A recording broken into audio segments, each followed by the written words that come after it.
My guest today is Marcin Demkowicz, founder of ShareTheBoard, a powerful tool that brings along whiteboards to the digital world using real-time AI and computer vision. In this conversation, we talk about why the best technology is invisible, how a math problem written on a whiteboard is more human than anything on a screen, and why parents should spend more time loving their children, not just outsourcing their education. We also explore the tension between speed and wisdom in the world of AI, and why the best educational tools might not be new apps, but books, play, and deep relationships. This conversation is about education, responsibility, and technology. But more than that, it's about being present.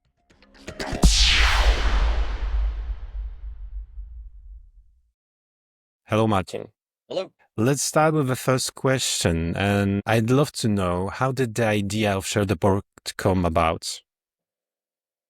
I could point to two different origin stories for our tech. The first one has to do with my experience as a student.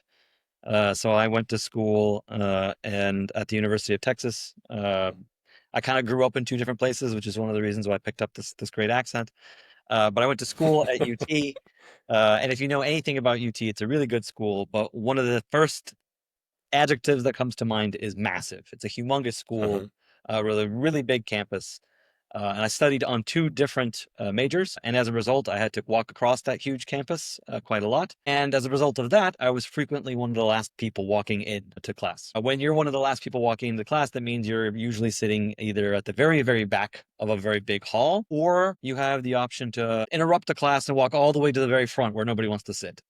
And almost nobody takes that second option. Partly also because it's hot in Texas and you show up really sweaty. You don't want to be the guy that walks across the entire classroom sweaty into the very front. So sitting at the very back of the class, I just plain couldn't see the board. As simple as that. At the time, there was no such thing as smartphones, which makes it additionally more complicated, right? Maybe now if I had a smartphone, I could sit there and watch lessons through my smartphone, although I doubt that would be a solution too. But in any case, plain and simple, couldn't see the board, and I thought there has to be a better solution. I also, that was around the time that my eyesight started getting worse, possibly because I was squinting the whole time to see the board.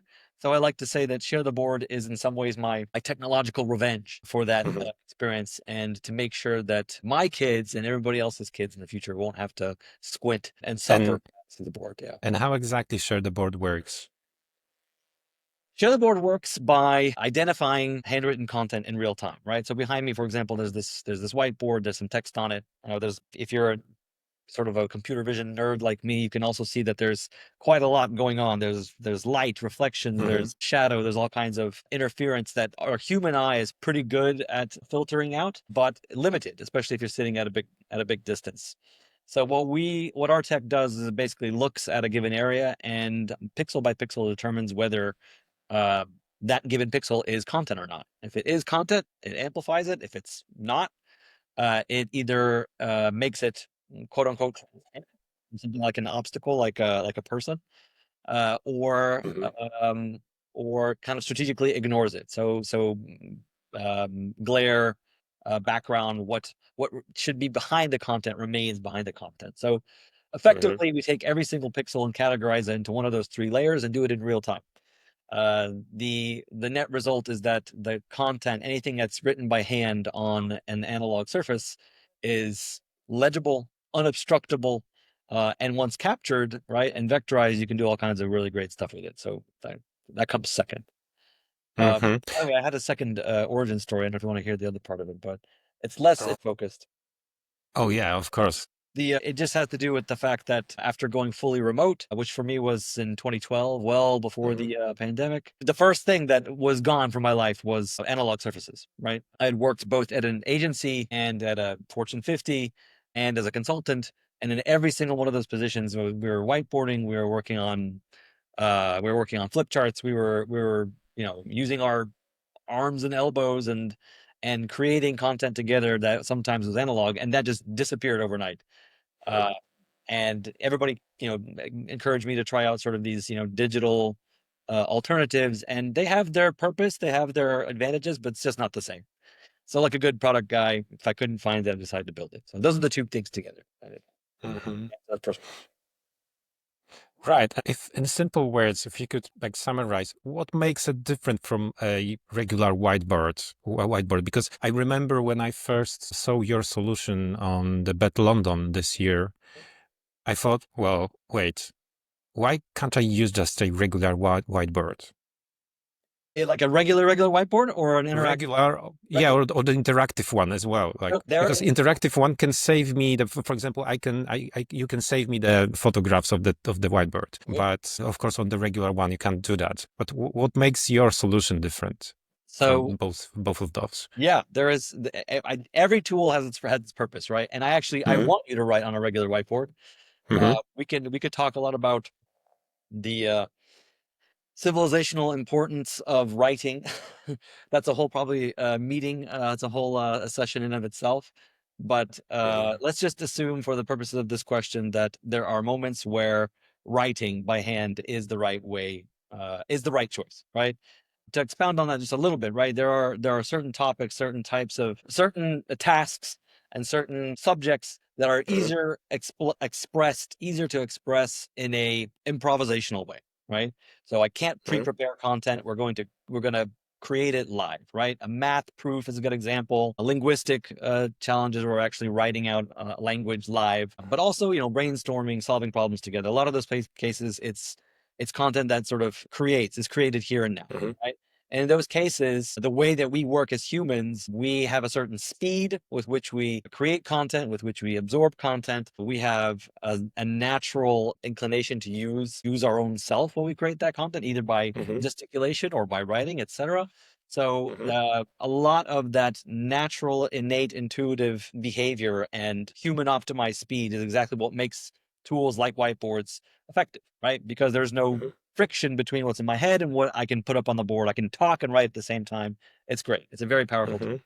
So the problem comes when, well, first of all, you have somebody sitting in the back row, right? We have talked now with thousands of students and uh, teachers and professors from all over the world. And that simple anecdote that I'd mentioned at the very beginning, I know is one that affects everyone. Hmm. And some non-0%, it affects every single classroom on the planet. UT is the very first school that piloted our tech, and they had data that suggested that already past the third row, students have a Okay. categorically different experience. Perception, Yeah, experience. Hmm. categorically different, because they won't see the board as clearly, because they will see, people in the way, because they'll think it's awkward to sort of talk over the students in front of them, etc. So while the board is great and it has all these awesome superpowers that I mentioned, it also has these limitations, right? The most basic of which is access.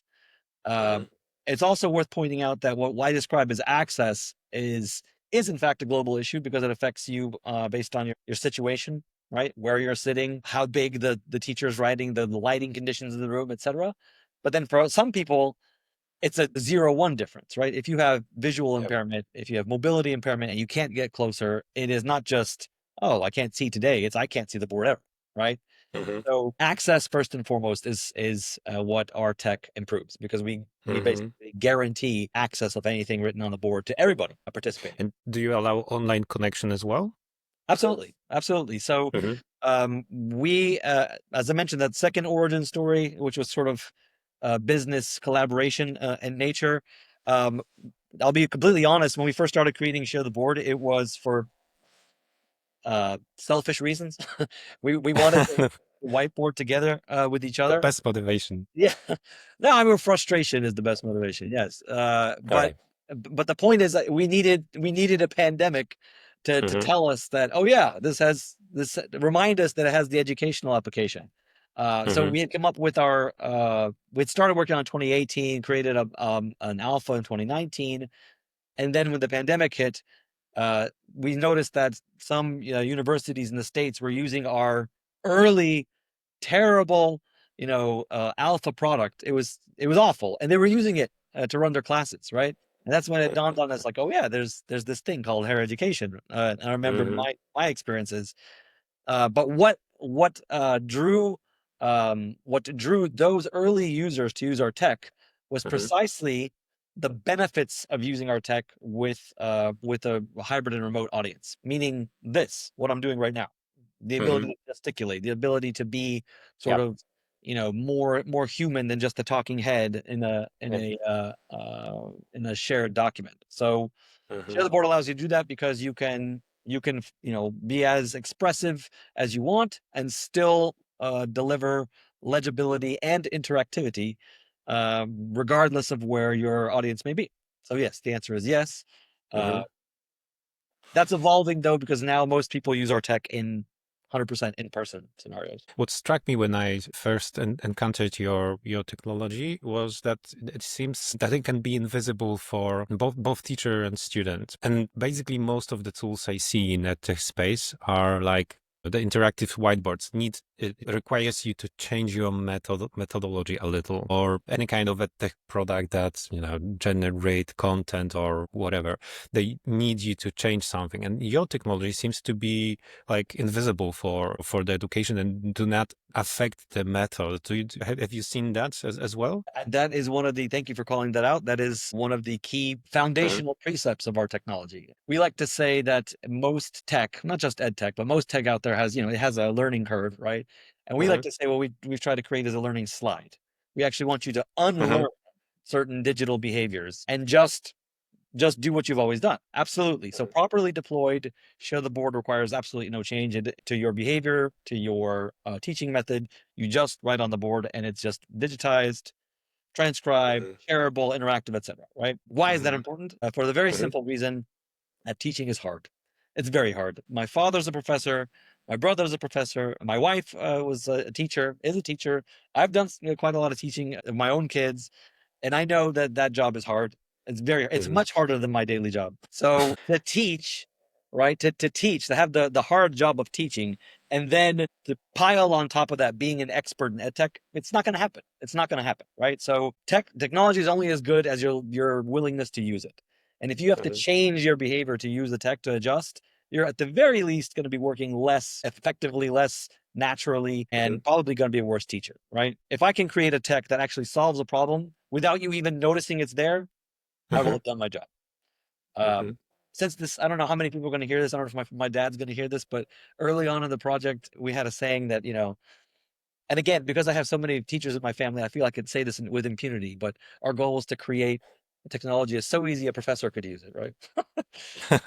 But again, it's because of deference. It's because we know that how hard their job is. So yes, that Right. that was a strategic goal. Absolutely. Right, that's great. Let's move a little bit to a broader subject of educational systems. And you have a rare experience that you have experienced both the Polish and the Texan, the American education system. And if you could share with us what stood out to you the most, what good practices you would like to see adopted elsewhere. Hmm. The first thing that comes to mind, it might not be obvious when I think about the differences between American education systems and not just Polish, but anywhere else, to my knowledge. Uh-huh. This is not going to be what you'd expected. It's team sports. This is a massive hole in certainly my experience as a parent and teaching kids in Poland and observing and just observing them as they go through the various stages of education. Most kids don't have an opportunity to play team sports. You can only either join a club if you're really involved, and most people are not. Very quickly, the opportunity to play team sports disappears, right? In the States, starting in fifth grade, basically, every school, private school, public school, et cetera, they all have teams that are based on their class for every major team sport. Usually that means football, American football, basketball, volleyball. Mhm. That's usually Mhm. the big ones, the big three or four, right? Why that's important? It might seem silly, but why it's important. It guarantees that everybody has access to team sports, but that alone is a special thing because most people don't. To have access to a team sport, you have to have access to a team, first of all, right? And a place to play. And that's hard to do. It's impossible to do by yourself. But what it also does is it creates a camaraderie. It teaches you about teamwork. It creates a very specific type of micro local identity. All of these benefits permeate throughout everything that you do in class. It also involves parents. So almost always the parents are the ones that are the coaches. They're the ones who are facilitating the meetings. They're the ones that are sort of working to organize tournaments, etc. that is completely gone outside of the States. I don't think it's just in Poland. I think outside of the States, it doesn't exist. And that's a big hole, in my opinion. That's But something do they that participate only in those sports activities, those sport teams, or they are, I mean, parents, are they integrated into education system as well, or just those sport activities? no, I mean, I went to most of the time to private schools except for UT, which was a public institution. But generally speaking, I'd say parents are encouraged to participate as much as Mhm. possible. So it's not limited to sports, but sports offers a really sort of low barrier to entry, a very informal integration opportunity. People could bring their different skills and passions to bear, which is another good way of getting more Mhm. people to participate, right? It's not just cleaning and teaching. It's all these other things that can also be exciting and engaging. So yeah, I think students, teacher, parents are pretty involved, certainly in private schools. But that's also been true here in Poland. So I have some kids that have dabbled in private school as well, and I see quite a lot of parent involvement. There's no team sports though.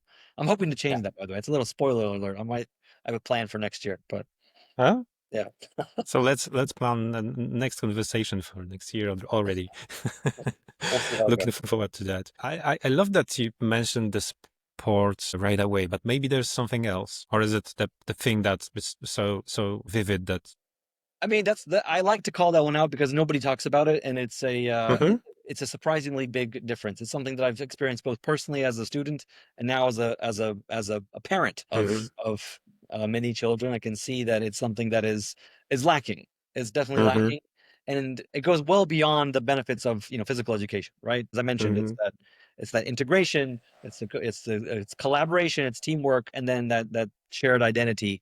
All those things are not as well developed. And Mhm. in the States, it kind of permeates their culture, right? This notion Yeah. of group work, of teamwork, of even this identity of kind of us versus them in a silly, right, local way, Yeah. like my school versus your school, that builds this camaraderie, builds this sort of mini culture. That's something I would love to see replicated Mhm. outside the States. I mean, Yeah, are maybe there that's other differences? Of course, there's tons of yeah. differences. There's a There's lot of tons of culture. yeah. I mean, how serious do we want to get about the differences? It's quite a lot, but it's not as clear cut. It's not as sort of black and white. I would say, there's good things in Poland that America could learn from, and vice Mhm. versa. Sure. Mhm. It's interesting because looking at the United States, they are able to build bigger organizations, for example, and in Poland or our part of Europe, it's difficult to have a big company that enormous size. I don't know. Maybe that's not only about the team building capabilities of theirs. Of course, it's not only about that, but maybe that's one of uh, One of the the byproducts. factors. Yeah, it could be. Yeah. It could be that Mm, pretty early on. A lot of people talk about group work and teamwork, right? That's mm. something that you do hear more and more. I see it Yes. in my kids' schools now compared to what, because I also went to school in Poland and when never talk about teamwork at all, then zero. And Mm-hmm. now they actually do quite a lot of group work. So I feel like that's changing. People definitely see the value in learning how to work together with other people. It's sad it took us that long to figure it out, but people are seeing that. But I think there are better ways, or at least there's many ways to do it, right? And one, just like the benefits of writing on an analog surface, meaning that there is no friction, right? We can Mm-hmm. eliminate friction and make something as natural and intuitive as possible. Sports are often a good way to do that, right? Because you're not thinking at the moment, oh, I'm practicing teamwork right now. No, you're just trying to score, No, right? you're You're just just trying to exactly. win. You're not thinking about the dynamics of working with a team. It just kind of happens innately. So those are good Uh, things. you, as you told me before, you are a parent of eight. Mhm. Let me stress that out. Parent of eight. That's a thing that for many of us is even unimaginable. How to deal, how to slice your day into eight parts. So how do you deal with that? And once you said in our previous conversation that the most important thing that in education that parents can do is to love their children and spend time with them. And I guess you are the first person that could express about that. How do you do that? Well, first of all, it helps to have a really great wife. Right. That's easy. That's an easy We part of can that. end here. Yeah, the end. That's right. That is. No, I mean, first of all, don't very few people go from 0 to 8, right? So it's usually one day at a time, one Yeah. kid at a time. And the fact of the matter is, I always repeat this to everybody that even one child can be a lot of work. It's true. Every child is different. Every situation is different. We've always said that we would just, keep going until we got too tired, and I guess we didn't get tired. I don't know. Uh, it's also becomes if you're it becomes a self-fulfilling thing, right? So we homeschooled our kids from the very beginning. And that does require quite a lot of work, but it's also incredibly rewarding. So it's something you kind of you get a buzz from, you get a high from, and it keeps you going. You want to keep doing it, right? Let's stop here for a moment. What led you to the decision to homeschool your 8 children? Couple things. So my wife she had experienced homeschooling, I think 2 years as a kid, herself. Americans are generally speaking probably like one or two generations ahead of everybody else in terms of the popularity of homeschooling, right? It's something that's growing very quickly now in Poland. I think at a rate Hmm. about 100% a year. But in the States, it's something that's been around for a while, right? So when I was first in the States, I remember homeschooling being something really exotic, right? Kind of as it has been in Poland in the last couple of years. But Hmm. now, by the time we had our own kids, everybody knows somebody who homeschools. Everybody, Yep. right? And even in Poland, that's beginning to be the case. You already know. Oh yeah, I know that family. They homeschool. So Mhm. it's something that's growing very rapidly in popularity, and there's a good reason for that. So for us, the previous exposure of my wife is what helped kind of pop it on my radar. But also, I don't know. The closer we got to actually uh coming to the decision of whether I would let go of my kid and have somebody else, a stranger, spend all day with them and teach them stuff that we can teach them, the more it became absurd. It's like, why would I do that? Um, and there's a lot Yeah, I of guess I, factors that contribute to that, right? Like because yeah, sorry, go ahead. I guess everyone would sign and would agree with that sentence that you want to spend your time and you don't want to like outsource the time with your child. Right. But how to do it, working, building a company at the same time, and having I guess having a time for yourself as well. Again, helps having a good wife. We But were just one. Let's specify that. Just just the one one. wife. Yes, All just one right. wife. I mean, so I didn't start working fully remote till 2012, right? Because Hmm. since going fully remote, it gives us a lot more flexibility to sort of teach together, right? But before that, obviously, my wife took on most of the responsibility for homeschooling, and she's a stay-at-home mom, which is fantastic, and allowed her to kind of build her schedule around or have teaching be something that's just natively integrated into Hmm. our daily routine, Yeah. right? The fact of the matter is that you don't need 8 hours a day to teach children, certainly not young children, not even close. Teaching homeschooling, especially when you have the opportunity to do it eight times in a row, allows you to very quickly identify must-haves versus nice-to-haves, right? Hmm. And certainly up until a certain age, I mean, the things the must-have list is very short. It really is very short, right? Absolutely, kid, you want to instill not only the ability to read, but ideally a love for reading. And Yeah. my wife was really good at this. So we invested heavily in books, and she insisted that they be really pretty books that children want to pick up, right? Really high quality books. This is finally changing. Remember when we were little, Hmm. most of the time, lectura, you had to read books. They were hideous. Hmm. You'd go to to the Hmm. library, and it's like just the most boring, gray thing that's been around for like Yeah. 40 years or longer. And you just look at it and you fall asleep. Like it looks like dust. Yeah. So, Then the comic books appeared, but it and was then comics, only exactly, after which a is such a while. huge difference. So Yeah. people started figuring out like, hey, I can actually make a really good book engaging, partly by Yeah. doing color, by making just a high quality, making the actual experience of consuming that book better. And I'm very glad to see that that's changed. And there's lots of beautiful books in Poland, a lot of really great authors. So yeah, for us, if we're talking about like tactical goals for young children, not just teaching them to read and write, but instilling a love of reading was one of those goals, one of those must-haves. Right? Hmm. My kids read so much more than I did. It's not even close. Not even close. They would consume, like 2 books a day. They would just absolutely love it, and that's entirely my wife's fault. She was to blame for that. But that's if you could do that in the first 3, 4 Hmm. years of school, that you've already done more than That's most enough. public schools do. Yeah. Um, But and do you so need to have any pedagogical background or experience, or I don't know how the I don't think so. I think you need to be a human being first of all, and I think you need to be present, right? Nobody the you most difficult nobody thing? It is, but nobody knows your children better than the parents, right? You're the one who observe them on a daily basis, day in, day out. You see all the nuance. You can see in 1 second what a teacher might require a whole year to see, right? You can see how the children react to something. You know what motivates them, where the passions are, etc. It's much easier to fan the flames of an interest when you know exactly what tickles your kid's fancy. And that's part of also the buzz that I mentioned, right? So the best thing about homeschooling is that you kind of get this front row seat, right? Hmm. Because every single person is unique. Every single person is a is a subject, not an object, Hmm. right? And kids and the human mind is amazing. I mean, the speed with which they can absorb knowledge and Hmm. skill, it's shocking, right? Like you put a kid, you just plop him down in 3 different environments. He comes back, he learns 3 languages. By the time it took Exactly. you to like master, using your new software, like that kid picked up 3 languages. It's crazy, right? The human Hmm. mind is incredible. So you get to A, see that, B, also be like an active participant in that process. It's a buzz. It's something that's very stimulating, right? It also And forces you to kind of be mhm. not only a teacher but a student because you end up learning and relearning things to try to teach them or to sort of learn together with your kids. So yeah, I think if you allow yourself to enjoy it, it's really hard to not. And how old are your children? At what stage of education does it work? And maybe it stops working, like you have to go to a high school or to university. And what's next after the homeschooling? I guess in the first years, no one have the mm, doubts that it works or can work at least. But what about later on?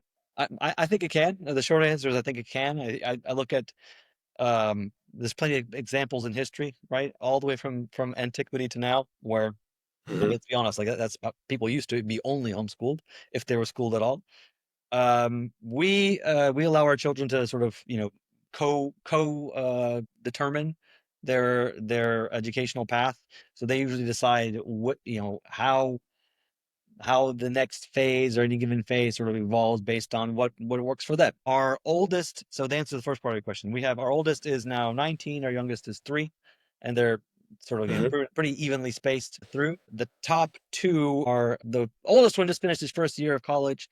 The second one is about to start college. We have one in high school, one who's finishing 8th grade, going into high school, 3 in elementary, and then a 3-year-old who's not begun formal Hmm. schooling just yet. And the oldest 3 did choose to go to a stationary, sort of, Hmm. building school in Yeah. a building option for a variety of reasons. But I think the main one for most of them had to do more with social factors than educational ones, which makes sense and is also Hmm. a very individual thing. So we've noticed that our middle kids, for example, are much more involved in a lot of other extracurricular Hmm. activities. For them, this argument of having to go to school for social connection is going to be much less Okay. it's going to resonate much Important. less, right? Because they already Hmm. have sort of that need satisfied. So if I had to guess right now, I would say that they probably won't. That they'll probably continue to homeschool in high school or to take advantage of some kind of hybrid solution, which there are more and more of right now, which is also great. So yes, it's possible. We have not been brave enough to homeschool somebody in college just yet. But the fact of the matter is that past a certain age, homeschooling Hmm. is very much a student-led activity. Students don't want your kids don't want someone telling them what to do, and especially their parents, right? So usually what happens is that past a certain age, the kid is Hmm. much more active and sort of self-absorbing and just needs a safe environment to be able to ask questions, to be able to go to follow up, to be able to get support when needed. That's pretty much it, right? So the same could be done at the collegiate level. There's quite a lot of Hmm. options right now for self-study, for home study, for remote study. Just about any major university offers the ability to join online. So the line between what's homeschooling and what's not is very Hmm. blurred. So I think I love what everything's you possible now. I love what you're saying because from one point of view, you could argue that the building can interrupt or disrupt the learning process. And the way you put it sounds like the homeschooling is the basic model for education. And honestly, like looking on how our learning process works, or how we learn throughout the most of our lives. As an adults, we learn as well, and if we don't teach ourselves to learn and how to learn and to have this inner initiative, so we are doomed as a learners, and That's true. we have to foster that. So I love what you're saying.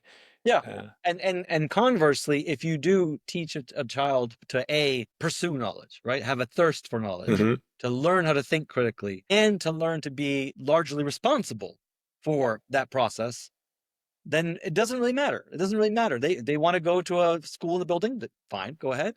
They want to learn remotely, fine. They want to do some hybrid, fine. I'm not mhm, worried about it because I know that they will be the ones that will be focused on themselves succeeding, right? They're not going to be mhm. waiting for someone to tell them, now go stand in line, now go do that. They'll look at what they have to accomplish and they'll push themselves to do it. That's definitely a direct result of homeschooling too. So that is But is one of it the for all? best. But is it for everybody? I think for anybody who is committed to homeschooling from an early age, yes, I would say it's a pretty Mhm, common outcome. This sense of responsibility, the sense of independence, of personal mhm, responsibility.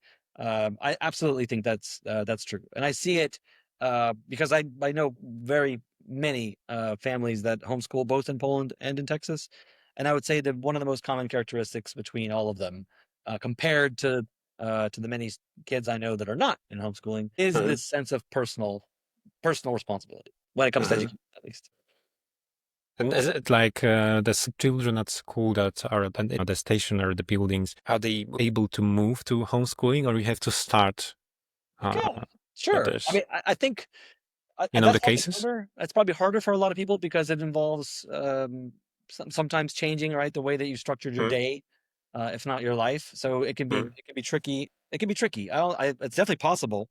Um, it seems like it would be easier to do from the very beginning than yeah. to pick up later, but it's absolutely possible, especially now, right? There's so many more resources now for remote learning, for self-guided learning, for going to a school but doing it from home. There's so the Mhm, again, it's not. It used to be very much you're going to school or you're going home, figure it out, right? Buy the books, buy the curriculum, do it yourself.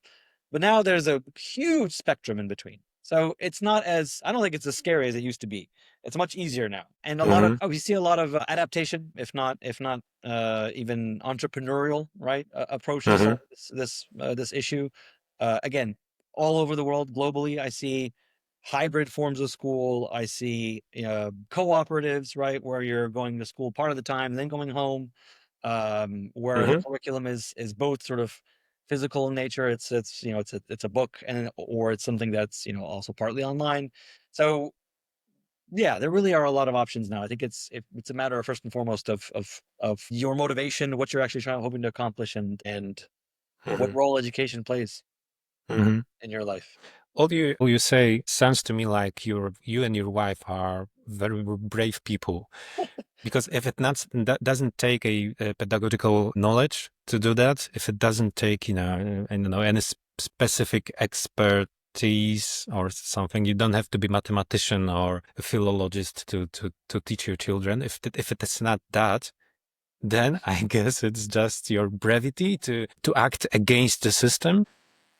Yeah, maybe we're just, maybe it's the opposite, right? Maybe we're so afraid of the system that we decided to do what we did. But no, I think part of it has to do with that you really do get used to it. It's something that energizes you, right? Why Hmm. would I go from being fascinated with what I'm seeing, with being an active participant Yeah. in this process of discovery, right?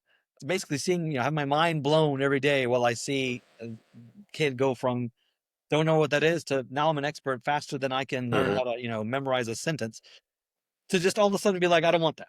It's the opposite. You'd have to convince me of a good reason. There has to be a really big reason to do that. And sometimes there are, let's be honest. Sometimes there are. Hmm. Sometimes for a lot of people, it's very difficult for one of the parents to stay home. Yeah. Right. That's a fact. When that's true, that makes homeschooling very difficult, especially at a young age. Right. Older kids that are already more responsible for themselves, that can kind of be the primary teacher, essentially. maybe, right? But young kids absolutely need attention and need presence, right? So I'm very conscious of the fact that we're blessed to have a parent be able to stay home and teach the kids at a young age. That's a humongous blessing. That's an absolutely humongous blessing. But no, I mean, again, especially since you learn to very quickly identify what is actually critical. Being an expert in any given subject matter is not on the list.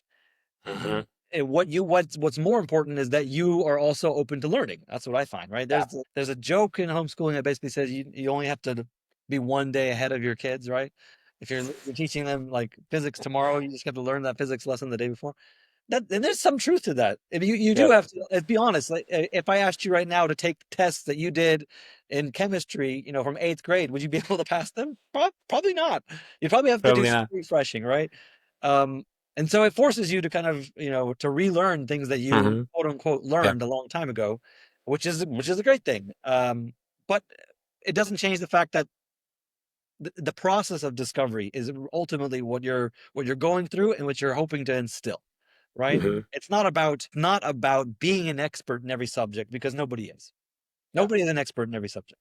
But if you can instill a love of reading, of pursuing knowledge, of being able to think critically, being responsible for all the above, you've already have a huge advantage over most people on the planet. So Right. it's I'd like to slowly conclude on the subject of homeschooling, although it's so interesting that I feel like we could talk about it like for days. But let's finish that part with a question. What could traditional school, and I mean those, those stationary schools, not those ancient ones.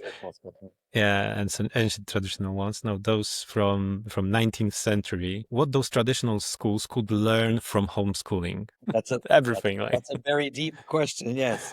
What could they learn from homeschooling? I feel like this is an opportunity for a really pithy response. So, perfect, something it's quotable. And I'm blanking on saying something clever here. No, I think that we've discussed at least some of the themes, even in this short conversation today, of personal responsibility from the students, of some form of involvement from the parents, and in both cases, ideally in a way that is intuitive, that is natural, right? That is not forced. We can foster those things. That will be. I think that's probably a pretty good start. Right, and let's move on a little bit to EdTech solutions. Like I'd like to pivot a little bit to technology as we started from your product. And I'm wondering maybe some of those challenges you mentioned or those good things as well could those challenges be solved with EdTech tools, like with products, or maybe those good things can be instilled with good products, or maybe they are just disruption. We talked about this a little bit the other day, so you're trying to hit on a point there. So I have two very strong opinions on this general topic that you've raised, and they're in many ways in conflict with each other. All right. So the first one has to do with what I think is the right thing to do, both as an educator and as a parent, and that is to absolutely limit contact with technology as much as possible. I mean, even to an absurd degree, right? If you can completely eliminate any kind of digital tech from touching your kid, like the longer the better. I mean, any, right? Phones, computers, TVs, everything. Electricity. Electricity. Maybe not. That's why I said digital. Notice I didn't say electronic. So, Okay. but even then, if it had to be, if you had to choose, yes, I would say that too. But it's an easy, right? It's not that these things are innately evil. I'm just saying it's an easy way to make a point, which is that they're digital tools, digital interactions are, again, they're tools, right? They have their benefits, but they also are a slippery slope. They lead to a whole host of unintended consequences, and you can spend all day trying to manage those unintended consequences, or you can just eliminate them and they'll be gone. They really will, right? Forcing you essentially to focus on the thing that you're actually trying to do, right? Which might be reading, it might be learning about bugs, it might be, counting, it could be just, any number of things. None of those things require a screen, none of them. And the longer you can, set aside something that is separate from this process of human to human interaction and sort of human to world interaction. Meaning, I want to live. If I'm going to want to learn about the world, I want to learn about the world, not through this intermediary of a screen. The better, the longer, the better. Just because you're getting information straight from the source, right? The source is the world, and it is the other humans that have as for millennia have passed on knowledge from one generation to another. That is a much more certain and unintended consequence-free way of. So that's the first part of the answer to your question. I would say if I had to share any piece of advice for educators and parents, it's eliminate all digital tech as long as possible, right? Our kids don't do phones. We try to limit screen time. We have not had television for years in our house. We do have screens sometimes, and we'll watch things, online together as a family, but we try to do that together. And it's tempting, right? Because a lot of times the screens have a placating effect, right? And you want to use that, but that's also why they're dangerous. But anyway, using those tools rewires your brain, right? It's a proven fact. Everybody knows that using those tools rewires your brain. You couple that with the fact that how quickly kids learn, as we mentioned earlier, how quickly they absorb information, how quickly they absorb habit. If you couple that with the screen's ability to rewire the brain, that's a very dangerous combination. It's a very dangerous combination with unintended consequences that can last a lifetime. So the longer you can delay that, the better. Even if it seems absurd and your kid's 18 and they've never touched a screen, I guarantee you they'll be happier, better, smarter for it by the time that it's time for them to touch the screen. And I also guarantee you that they'll figure out how to work with the screen. They will. Even if they start doing that when they're 18, they'll figure it out. It's not right. There's so many intelligent people out there who are working constantly to make them more intuitive and more effective that let's give ourselves some credit. When they're ready to do it, they'll pick it up and they'll learn how to scroll just as quickly as a 5-year-old can. So the later the better. That's the first part of the question. The answer to the question: the later, the better. If we're talking about the proper use of EdTech, it's not. Or rather, the best EdTech is a book. All right, it's a pen. That's the best EdTech. The second part of the question, in my opinion, and we're picking on EdTech because that's obviously the focus of this conversation, but really it applies to all technology. In my opinion, technology is usually done wrong, if I'm being completely honest. So I've been building products for over 2 decades now. So in many ways, I'm part of the problem. As someone who's built products for other companies and someone who uses them, etc., I think that almost always they're done wrong. They're done to put the humans second and the tech first, right? We've all gotten kind of just used to the fact that my phone dings, I got to respond. I have to change my life somehow to accommodate this technology. I think that's completely backwards, right? I think tech done properly would be the order would be reversed, which is you do what you do, human, whatever that might be, right? Walking, talking, breathing, writing, reading, etc. And then the tech should solve a problem, ideally in a way that doesn't change your behavior, right? That allows you to be as innate, intuitive, and natural in the task that you're hoping to accomplish as possible, right? And that's as I mentioned in the very beginning, one of the precepts behind Share the Board, which is coming up with a tech that allows you to actually solve a problem without requiring a change, right, in behavior. I feel like I'm going off track. I'm Um, answering your question from the very beginning, but that did have a point here with these two. yes. Did I get there? Or I feel like you answered it perfectly, but it raises a question. If such approach wouldn't like discourage any change, because for example, you have the great shift of artificial intelligence, and should we neglect that and discourage people to build products using no. this, it's Well, generational change. I So how think do we don't skip on potential benefits, for example? no, I'm not saying that we don't. I don't think we're capable of stopping Oh yeah. as humans, right? I think technological evolution is inherently intertwined with human evolution, right? It's one of the things that makes us different from other animals. So would never dare to suggest that we don't keep evolving as humans and driving technological evolution, which again I think is in many ways one and the same story. I'm just suggesting that the motivation and the operation should be sort of re-examined. That's what I'm suggesting, right? Let's talk about those two pieces, motivation and operation. First of all, motivation, right? We're working, most of us, in a capitalist environment where we are encouraged to be fast. We're encouraged to get there first. We're not encouraged to do the right thing. We're rewarded for doing something faster, sooner, right? Cheaper, right? And that creates a lot of unintended consequences, right? All the time. One of which we talked about quite a lot today, which is things like, you know, creating tablets and then giving them to kids all of a sudden because, oh, kids are falling behind. I want my 2-year-old to learn how to use an iPad. Like, why? Mhm. Why? And then only later, right, 20 years later, you figure out, whoops, we broke an entire generation's brain, right? It's not, I'm not motivated as the producer of that interactive screen to gauge what the long-term effect of my invention will be. No, I'm motivated to sell it. I'm motivated Mhm. to make money for my stakeholders, shareholders. That's it. So the motivation is usually speed. Speed above a consequence, right? Speed above an objective truth, certainly. Right. So that's Mhm. one part of the problem. And the other part of the problem is the operation, as I mentioned. And the operation is connected to the motivation in many ways, which is, if I can get you something that sells faster, I don't Mhm. care if it comes at the cost of you learning how to write, cost of Yeah. you learning how to read a map, cost of you, Operate manually with, yeah, right, anything mandarins. like that. And it doesn't matter. It doesn't matter, Mhm. right? And I think that's wrong. I think that what technology should be doing first and foremost is trying to solve a problem, right? Trying Mhm. to actually address an issue, right? If that requires a change, it might be the right way to do it, right? Like, I mean, in many ways, reading isn't a good example. Mhm. You have to actually look at this, and learn that these little squiggles mean something and assign meaning to it.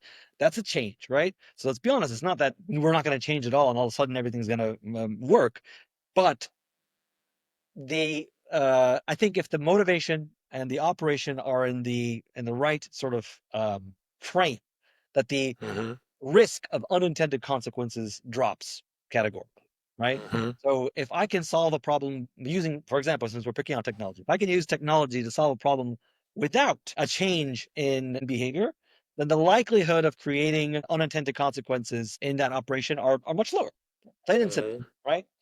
I would love to grasp a little on your point of view about all the tools that are currently built in EdTech. So this is EdTech sphere. We are building. I'm referring to the broad EdTech society. We are building tools that will generate lessons instead of teachers. We are building school management systems that will replace the administrative workers or even the psychologists at school. So we are building something. We are building an environment that is answering to the problems that we've created with the Yeah. school, 19th century school. So we created the problems somehow with our approach, with technology, with the history, never mind what we did it. And now we are trying to add an insult to injury, building those tools using AI, trying not to, lose the advantage that we see, the possibilities that we see, and the monetization that we could achieve on that. What is your take on that?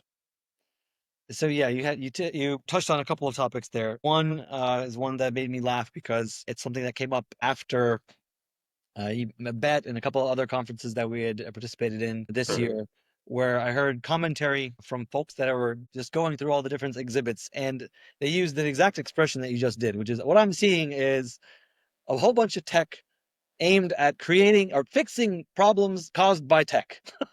Fixing Exactly. problems. We put screens in front of kids, and the kids want it, and they can't unglue themselves from screens. So I'm going to create a bigger screen that forces them to kick a ball with the screen. It's like, okay, why not just kick your kid outside and give him the ball, right? Like, I feel like my earlier answer to the question helps here too, which is that Mhm. I would start by looking for a non-tech solution always, a non-interactive solution always, because a ball is a form of technology. Yeah, the more analog, the better, for sure. As a start. The other part that makes me laugh, of course, is just almost any use of the term AI, which is probably, it's just without a doubt the most overused term in not just ed tech but in every technology discussion these days, along with the very notion that we somehow are beholden to use this term, right? If I'm not using this term either to sell or to discuss or to learn, then I'm somehow falling behind. And it's completely BS, because first of all, there's more and more data to suggest what most of us innately thought, which is that artificial intelligence is not terribly intelligent. It's just artificial. it's a tool. It's a tool like anything else. It's a tool that I'm sure has its benefits, but that done properly, we wouldn't be in a race to apply everywhere. But instead, we try to understand and figure out how to, what role it can play in a broader context. Trying to remember the exact the exact question you asked at the very The beginning. exact question would be, would you like this AI revolution to stop somehow, or to be limited? Or should it go on like I no? mean, what there is a quote that we use in our family quite a lot. We like to call it the Jurassic Park rule, right? Or the Jeff Goldblum directive. I'm Uh-huh. sure you know what I'm talking about, where he talks about, you're in such a hurry to figure out whether you could do something, but you didn't ask yourself if you should do something. And that is true for all human history when it comes to technological evolution. In our lifetime, it's been true more than ever, right? Because the speed with which these technological revolutions comes is only increasing, and it's only going to continue to increase. Let's be honest. We've already experienced what, three in our lifetimes, three different revolutions, and they'll probably come in greater and greater succession, which means that the likelihood of unintended consequences is only going to grow, and it's going to grow logarithmically, which is why more than likely we're going full speed into some kind of self-annihilation. That's just a fact. I laugh because humans are children.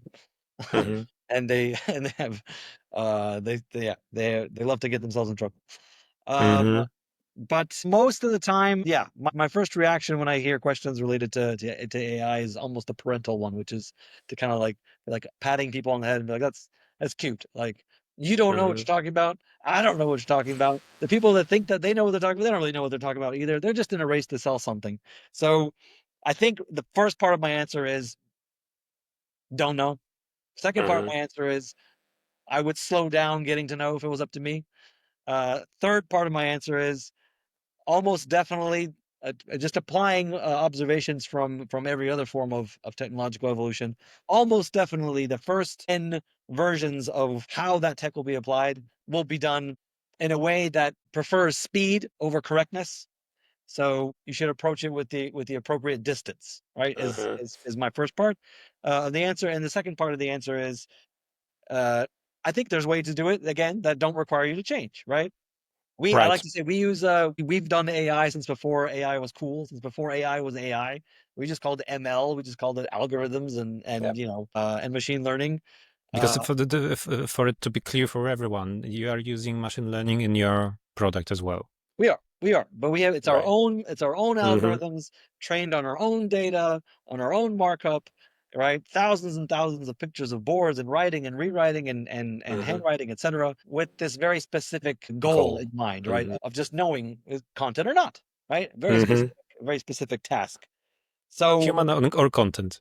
human or yeah, really just content or not, really. Uh-huh. When it's not, then there's a second sort of subcategory of human or foreground versus background. Background. Because Interesting. So the argument for for creating those AI tools and for example, lesson generators is usually that we are lacking so many teachers that we have to give them the help they need. They need to be cloned because there are too many students and too little teachers. And but on the other hand, from what you're saying, you could get the notion that the first and non-technological solution would be to maybe homeschool more children, or well, maybe, if maybe if you withdrew the 8 children from the traditional schooling, it's clearly possible. indeed, indeed. What if everyone will do that, We or we at least do half of us? we do have, as we talked about, a tendency to create problems and then Yeah. try to create new problems, trying to solve the last problems. And a lot of times all those downstream problems will disappear if you just Yeah. question an original assumption, right? And I think homeschooling is a good example of that, right? If you, I mean, I know some absurd situations where both parents have gone to work. And this is thankfully, less of an issue in Poland than it is in the States. But in the States, I know a lot of families where both parents go to work Mhm. so that they can afford Yeah. things like daycare and school and private school, etc., that would the costs of which altogether are much more than that one parent just income, right? Hmm. All of that, if you just eliminate it, and the parent could Yeah, stay home cancels out. and do those things, it would also make Hmm. financial sense, right? And have all these other Hmm. great benefits. And that's, of course, that's another huge topic, right? I mean, parents parents have 20 different jobs, if not 200, and the value that they bring is more than just the sum of those individual parts. It's also exponentially bigger because they have a personal relationship with their a random employee would. So yeah, it would certainly solve a lot of problems. I'm not going to say homeschooling is the answer to every problem, but it's a good Surely example of not. how questioning an original assumption could undo a series of downstream problems. Sure. Sure. Same thing is true for using, tech that again changes the way that we absorb information, changes the way that we teach, as opposed to learning. Teaching is a fundamentally human-centric experience, and that's another pillar of what we do, right? We insist that teaching, right, is something that's best done human to human. That maybe this will change sometime in the future, but most people now, most parents, if you ask them, like, would you rather have this human teacher child or this robot, will choose the human. Again, Yep. maybe that will change. I don't know. But right now, I would say it's a inherently human to human process that reflects the, again, millennia of passing on knowledge and information from generation to generation, from human to human. I think that there's a lot more that's going on even right now while I'm talking to you and trying to make eye contact and wave my hands. There's Yeah. a lot more than just the individual words that are coming out, right? That a lot of which a robot, even an intelligent one, will not reflect, because partly because we don't even know it. We don't know it yet. We don't know it yet to describe it, to capture How it, it and then works. try to Yeah. replicate it, right, artificially. So a lot of what works, we don't even know why it works, or we're in a hurry to replace it with something that may or may not work, knowing full well that it will definitely have a whole bunch of unintended consequences. So I would say, rather than saying, okay, well, what do we do about AI? I would say, how can we use AI to solve very, very specific problems, right? This notion of there being not enough teachers, I would say, can be broken down into smaller bits, right? Not enough time, right? Time optimization, okay. What specific processes can be made more optimal, right? And those are examples where AI could definitely work, right? To actually optimize certain processes of course prep, right? Of communication, of distribution of information. Absolutely, those things can be done faster, more efficiently, and free up time. Now, whether or not that will result in more time spent on teaching is another issue, right? Another So question. there is no Exactly. you can't talk about technology without the topic of personal responsibility in the end, right? Right. Is Yeah, only as good as the teacher. Complex subject, but your words are inspirational, let's put it that way. Sadly, we have to wrap up, but in the end, let's do a fire round questions, rapid fire round. Try to answer with one word or maybe one sentence, but try to be as consistent as possible. The most overhyped buzzword in EdTech in 2025. Obviously AI. Obviously. Obviously, Obviously, right? yeah, right. The mistake EdTech founders repeat most often. Building something people don't need.